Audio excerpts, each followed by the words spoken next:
ำดับธรรมเทศนามาแต่ทัศพรกันเข่านักบัดเจ้าสาธุการนะ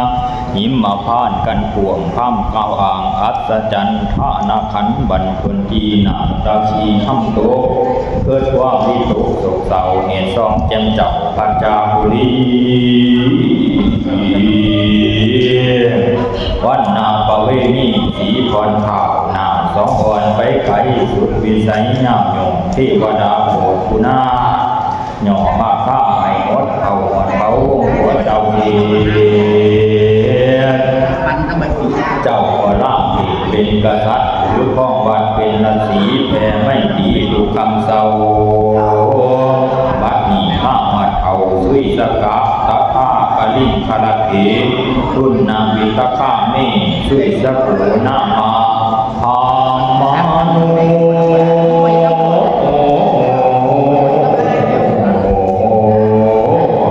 ดูราชภูริสาทั้งหลายข้างนอกด้านนี้สร้างมุมกระทั่งบุญญาเย็นนาเศร้าจักได้หัวเท่าหัวเจ็บที่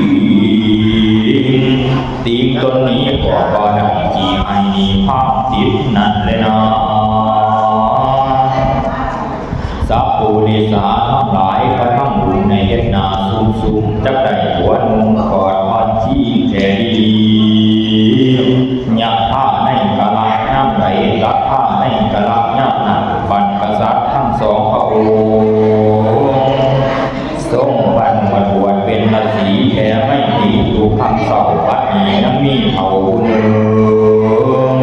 สือว่าส้นโสข้ามสูงของน้ำผูกหายใจเดียวลายโมโหกระทำโพธาสะหมดใจจิตโกรธปันผีมันก่ออยู่เมืองพระราชสีไฟไทยบาปอยู่ไกลบุญนั้นอยู่ไกลไฟเกิดใหม่เงื่อนมันเสียมันจึงหนีไปอยู่ในเมืองกาลิงกาลาในอาวาสบ้านอันหนึ่งชื่อว่าทุนามิตรข้ามวัดนี้จักถามตามแนวน้ำศึกษาในนภาเจ้าทั้งหลายฟังเถิ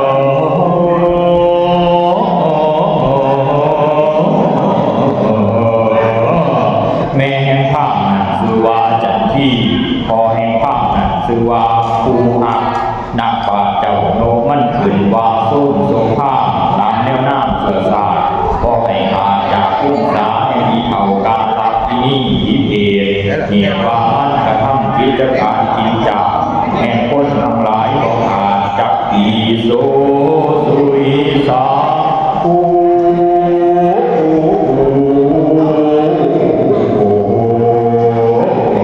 ข้ามภูนั้นมันกว่าไปมันย่ำหูในเขายุบเอาว่าถ้าไปชัวแสวงหาขอท่านดูจี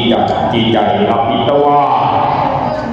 มันก่อมาไหลยังคำหอยหนึ่งอัปปะเนตว่ามันก่อไปฝากไว้ดองข้ามผู้เดิมอันเป็นสหายด้วยความสำคัญในค่ายนาท่านลูกสาวมีอายุใส่15จึงจะสาวมาช่วงจินเตโตสมใจวังฝากไว้แล้วมันก็ตักเอวเดินไปตามวิสัยขอท่านกินเมื่อไปนาตัดสมิงสุยสเกไม่เมื่อภาพสุยสกะไปหัวก็ท่านแน่นานมาดังนั้นบันทังผู้ทับฟ้าเกิดทุกอย่างอยู่ภายหลังหาสังกินก็บ่ได้ที่ให้ใจข้างที่จักถามราคาเงินใดบ่น้อยใดแปดหอยเป็นประมาณคุณนักเมื่อภายหลังโซสุยสาภู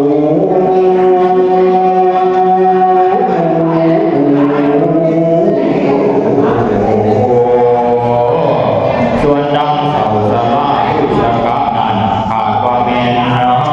มันคงสงสารอาคันตะว่ามาถึงแล้วปวดเสียงแขนถามเอาของเพ่งแป้งคือคำฝากไว้พันทุกให้พะลูอาสักโคนโตว่าอาจักสาสังแค้นค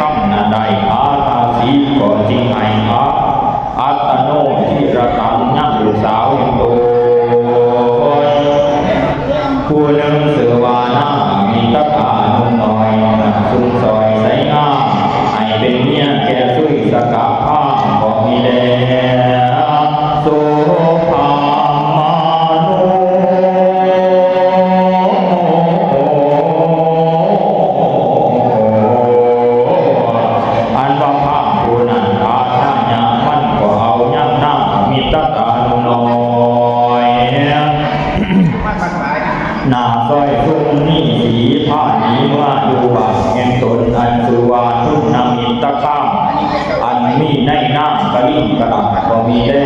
สามิตตา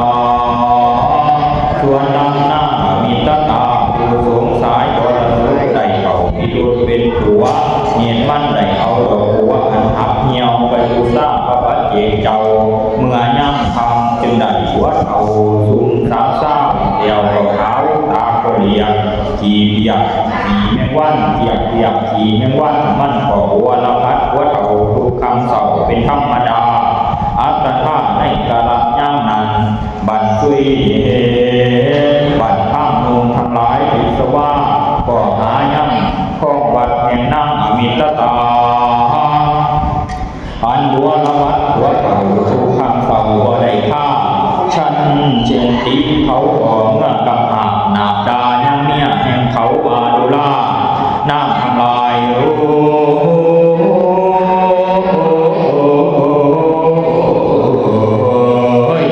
สูนีตั้งมัดคอยยิงนำหนาส่วนดำน้ำกับมิตรตามันก็มาบัวละวัดหัวเขาทุกคำเศร้าบ่นายแหนงเหตุใดสูได้มากบ่แต่งแปลงบัวละวัดยังตูทั้งหลายนี่จ้าน้ำข้ามมุมทั้งหลายยิ่งยั่งข้ามหัวดาคอยเขาก็ยิ่งเขียนคอยยิ่งนักหนาสันนิปิตว่าเขาก็ประชุมซุ่มนุ่มกันในทีทั้งหลายไม้นี่ส่วนว่าทางหลวงและทางนาเป็นเขาจึงบอกว่าจากันว่าดูละ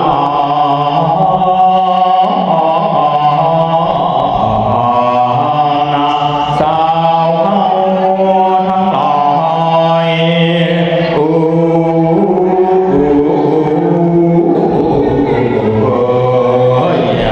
เมื่อก่อนหัวเฮาบอกวันดาและตี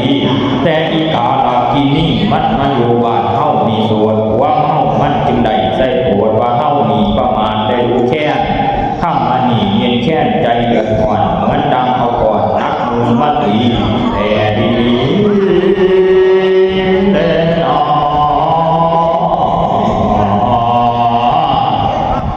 มาเอาผ้ากันไปดาก่อนยังนั่งอมิตตาให้มันตายหนีจากบ้านเฮาควรแก่ดีเลยนอบาลีผ้าสีสูเขาก็ขอกันไปปล่อยดาจวบที่หน้าเขาก็ดาจวบที่ผ้าเขาก็เอวล่างคนก็โอ้หานแต่ดาเสียบังเบียนเขาสุยสะโบตามันทำประกาศเสียงโตพระเจ้าเกศนาบังนางอมิตตาลงไปรักนางให้ทาเมียข้างตาหนักในย่อนั้นใจทุกสิ่งจึงกล่าวเป็นคาถาวามุวสีกาลิเชสุสุยสโกนามาธามาโน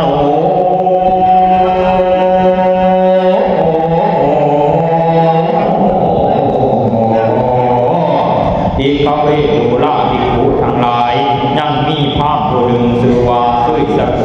เมียมันงามพะโล เมียมันงามพะโลสีบ่เศร้าในทิพาบ่เขาคงยังสะอ้างน้ำสือว่าอมิตตาย่างอิทิโยอันว่าภาพมือน้อยภูมิใดไปตักหนาให้พาเขาก็รองกันนามีนั่นบางของเตียนวันแต่ดาเสียนบางเปลี่ยนโดยโอหารว่า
ทุกคำก็มาทุกปานข้ามเขาเว้ากับน้ำเลยเนาะ